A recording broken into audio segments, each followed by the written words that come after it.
If you dislike strict rules, you may want to skip this country completely. According to national law, smuggling tobacco into the country can lead to actual years in prison, and plastic bags have been banned for over 2 decades. This is a country with no traffic lights, no fast food, and a government that limits how many tourists can enter each year. At the same time, it proudly calls itself the happiest nation on earth, measuring success through happiness instead of wealth. Yet in the early 1990s, soldiers forced entire neighborhoods to leave and never let them come back home again. Today, thousands of former citizens still live in refugee camps abroad, while the country markets itself as the last untouched kingdom on earth, a nation obsessed with peace, quietly hiding one of the most overlooked human rights stories in modern Asia. Welcome to Bhutan. Bhutan sits high in the Himalayas, wedged between India and China, roughly the size of Maryland. For most of its history, Bhutan stayed almost completely closed off from the outside world. The country paved its first roads only in the 1960s, quite recently by modern standards. Television remained illegal for ordinary citizens until 1999, one of the last countries to allow it. The Wangchuck dynasty has ruled Bhutan since 1907, uniting several feuding regions into one kingdom. Fewer than 800,000 people live here, smaller than many single American cities. Most Bhutanese practice Vajrayana Buddhism and monasteries dot nearly every mountainside across the country. Thimphu remains one of the only capitals on earth with no traffic lights at all. An officer directs traffic by hand, using only gestures instead of any electronic signal. Families still farm rice, corn, and potatoes on steep terraced slopes carved by hand. Bhutan only joined the United Nations in 1971, decades after most neighbors. Hydropower exported to India now forms the backbone of the entire national economy. Roughly 70% of Bhutan remains covered by forest, protected permanently by the constitution. Tourism opened slowly in recent decades, kept deliberately smaller than in Nepal or India. In 2008, the king voluntarily created a full constitutional democracy for his people. Life expectancy has risen sharply since modern hospitals finally reached remote mountain valleys. English is taught in every school, connecting the small kingdom to the wider world.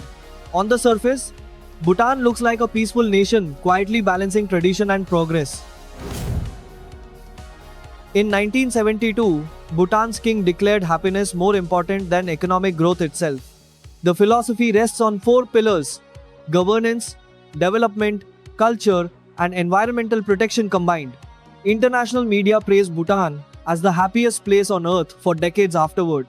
Yet in those same decades, Bhutan pursued strict policies aimed at unifying its identity. The government required citizens to wear traditional dress and speak the national language publicly. These policies fell hardest on the Lhotshampa, ethnic Nepali families in the southern lowlands. New citizenship laws stripped many Lhotshampa of legal status, even after generations of residence. According to the United Nations, over 100,000 people fled Bhutan in the 90s. That number equaled roughly 1/6 of the entire population at that exact time. Most fled on foot into Nepal, living for nearly 2 decades inside refugee camps. Bhutan refused their return, calling many of them illegal immigrants instead of citizens. Starting in 2008, the United States resettled more of these refugees than anyone. Tens of thousands now live across American cities, from Ohio to Pennsylvania today. The same government built its image on happiness, yet never apologized for the expulsion. The happiness survey still runs today, while this community stays excluded from every count. How does a happiness nation explain removing 1/6 of its own people entirely? Despite its global image, Bhutan has faced high youth unemployment for over a decade. Young people between 15 and 24 struggle far more than older adults to find work. Many graduates return home to villages with no office jobs matching their education. Thousands of young Bhutanese now move to Australia, chasing better student and work opportunities. Entire villages have lost much of their working age population to migration abroad. Researchers have raised concerns about rising depression and anxiety among young Bhutanese citizens. Local studies found happiness scores lower among unemployed youth than among older farmers. Alcohol-related problems have also increased among young men in Bhutan's growing cities. The government created job training programs, though results so far remain fairly limited. Social media now shows young Bhutanese lifestyles and options that barely exist back home. Officials worry Bhutan risks losing an entire generation to permanent migration abroad. Rural elders often cannot understand why their children feel unhappy in this famous nation. Economists note the small economy simply cannot create enough modern jobs for everyone. Happiness surveys feel disconnected from daily life, ignoring basic economic frustration underneath. If happiness cannot keep its own youth from leaving, what does that really reveal? In rural Bhutan, a courtship tradition called Bomena still quietly continues in mountain villages today. Young men climb through windows at night, hoping to secretly meet a girl they admire. Families often already know, and many quietly accept this as a normal courtship ritual. This tradition connects to Bhutan's matrilineal system, where daughters typically inherit the family home. Because women own the house, they hold real power to accept or reject a suitor. Anthropologists say Bomena reflects rural Bhutan's surprisingly open attitude toward premarital romance and choice. Yet critics argue the tradition can blur consent, especially for younger or more isolated girls. Modern Bhutanese law has grown stricter, treating uninvited entry as a serious criminal offense. Beyond bedrooms, Bhutan displays another striking symbol: painted phalluses covering walls across the country. These images appear on houses, shops, and even near schools in broad daylight. The tradition traces back to Drukpa Kunli, a 15th century monk known as the Divine Madman. He used explicit humor and imagery to teach Buddhist lessons and drive away evil spirits. Locals still believe these painted symbols protect homes from misfortune and jealous spirits. Wooden phallus carvings are also sold openly as souvenirs in tourist shops nationwide. Visitors often find this striking, since most Asian cultures treat such imagery as deeply taboo. Bhutan somehow blends conservative Buddhist values with remarkably open sexual folklore and humor. How does one small kingdom hold both quiet bedroom secrecy and public sexual symbolism? Bhutan's national dish, Ima Dachi, combines chili peppers cooked directly in creamy yak cheese sauce. Unlike most cuisines, chilies here are treated as a vegetable, not simply a spice. A single bowl can contain more capsaicin than most Americans eat in an entire month. Farmers dry red chilies on rooftops each autumn, turning entire villages bright red for weeks. Butter tea, called suja, mixes tea, salt, and yak butter into a thick savory drink. Many foreigners find the taste unusual at first, closer to broth than traditional sweet tea. Red rice, grown only in high altitude valleys, forms the base of most daily meals. Street vendors also sell momos, steamed dumplings filled with meat, cheese, or seasonal vegetables. For travelers seeking a real challenge, some restaurants now serve extra spicy Ima Dachi versions. Tourists often film themselves attempting the dish, reacting to its intense and lingering heat.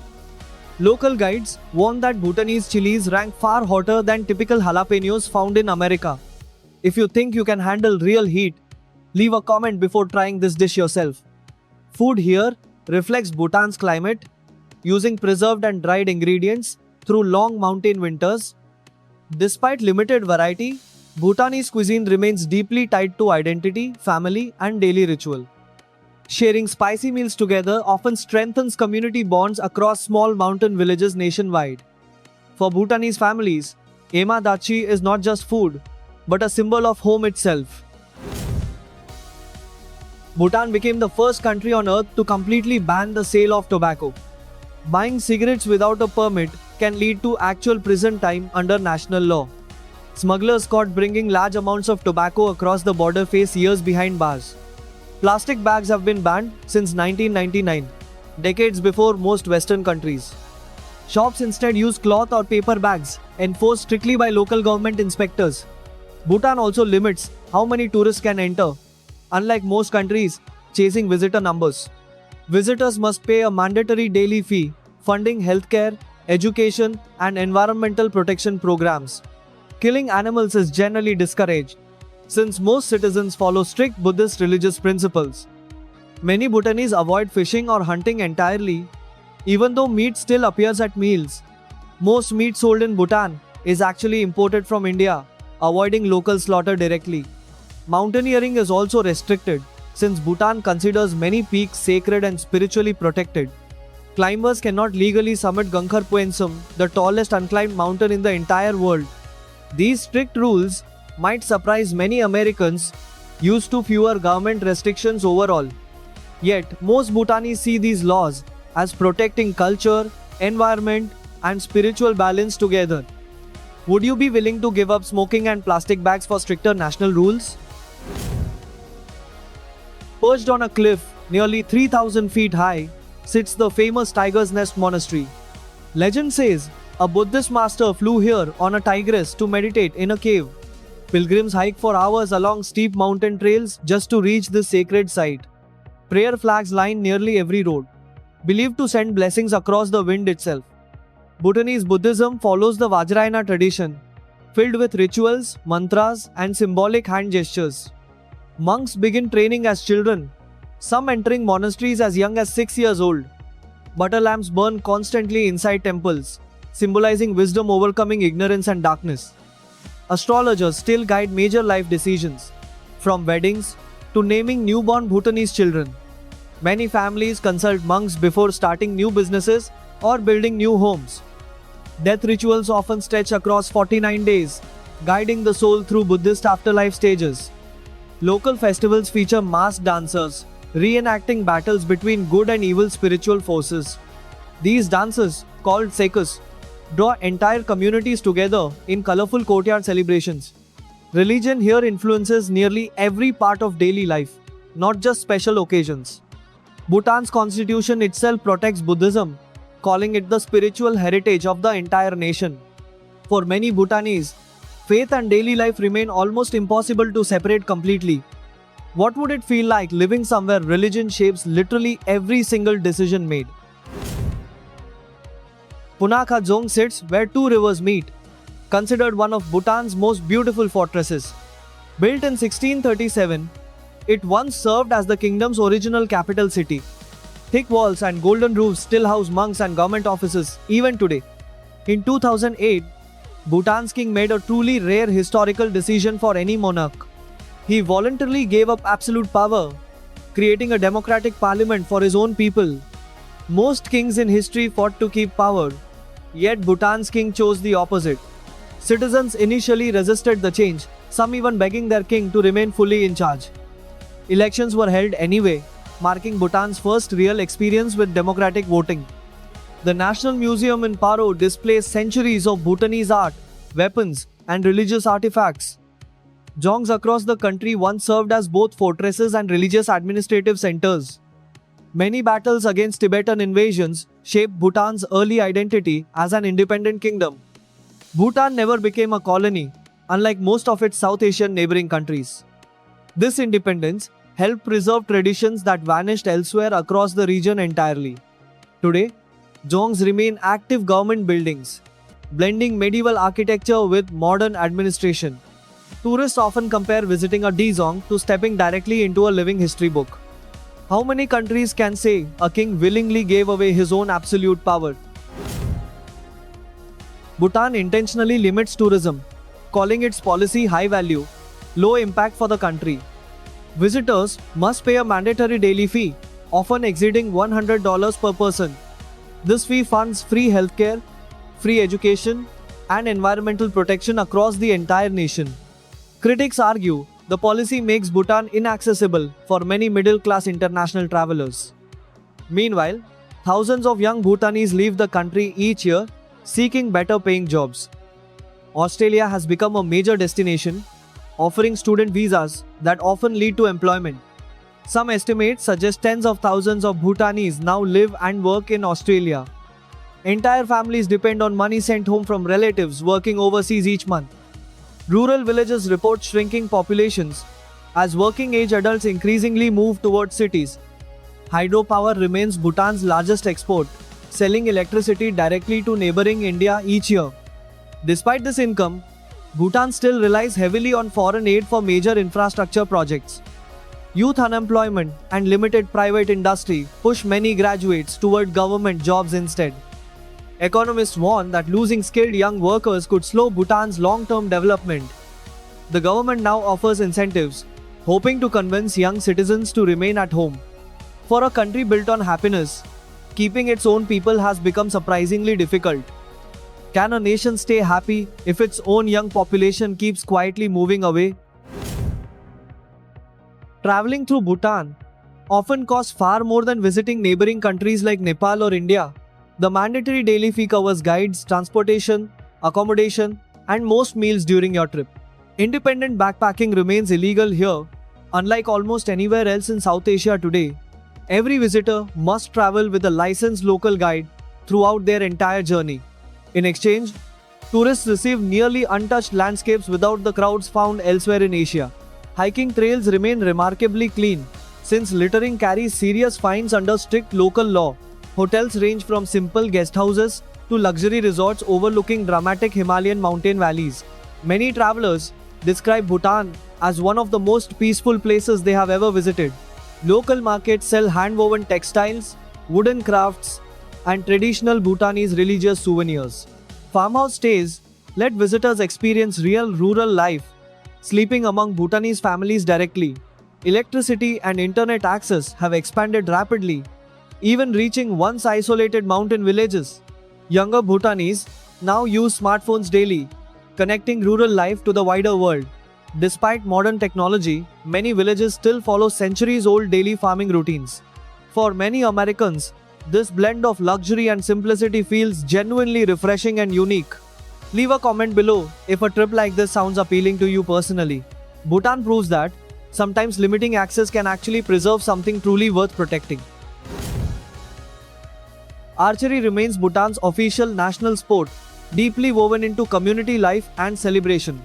Villagers compete fiercely, often accompanied by singing, dancing, and playful psychological taunting between teams. Traditional targets hit far more than 100 meters away, testing serious accuracy and skill. Archers still use bamboo bows in rural areas, alongside newer modern competition equipment today. Colorful festivals called Sekus fill town squares with masked dancers and traditional live music. These festivals honor Guru Rinpoche, the saint credited with bringing Buddhism into Bhutan itself. Entire families dress in traditional clothing, gathering together for days of shared celebration. Weaving remains a respected skill, with intricate textiles taking months of careful handwork. Some hand-woven fabrics can cost more than an average Bhutanese monthly salary combined. Traditional houses use rammed earth walls, built without nails, following centuries-old techniques. Many rural communities still practice communal farming, sharing labor during planting and harvest seasons. Folk stories and oral traditions remain popular, often passed down through elder storytellers. Younger generations increasingly blend these customs with modern music, fashion, and social media trends. Despite rapid change, community festivals continue drawing large crowds across every generation. Cultural preservation is even written into national policy, protecting traditions for future generations. These traditions show how Bhutan balances modern life without abandoning its cultural roots. Bhutan holds a rare global title, the world's only carbon-negative country on record. Its vast forests absorb far more carbon dioxide than the entire nation actually produces. The constitution legally requires at least 60% forest coverage to remain protected forever. Hydropower projects continue expanding, aiming to export clean energy across the wider region. Solar power initiatives have also begun appearing across rural villages and mountain communities. Bhutan hopes to become a model for sustainable development among small developing nations worldwide. Digital infrastructure is expanding rapidly, connecting even remote villages to online education platforms. The government has invested heavily in improving healthcare access across distant mountain regions. Younger entrepreneurs are launching startups focused on tourism, technology, and sustainable local agriculture. Bhutan continues refining its Gross National Happiness Index, adjusting survey questions over time. Officials hope future policies can better address youth unemployment and rural economic opportunity. International organizations often study Bhutan's model, curious whether happiness metrics could work elsewhere. Climate change still threatens glaciers feeding Bhutan's rivers, risking future water and energy supplies.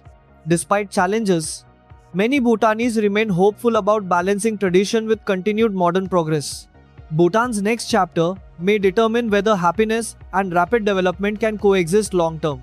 Bhutan remains a nation built on happiness, yet shadowed by one painful historical exception: a kingdom measuring well-being through official policy, while thousands were once forced from home.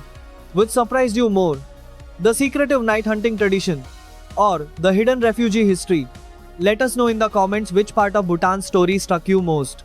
Subscribe if you want to keep uncovering hidden paradoxes behind the world's most fascinating nations. Next time, we travel somewhere else entirely, revealing another nation hiding its own quiet contradictions.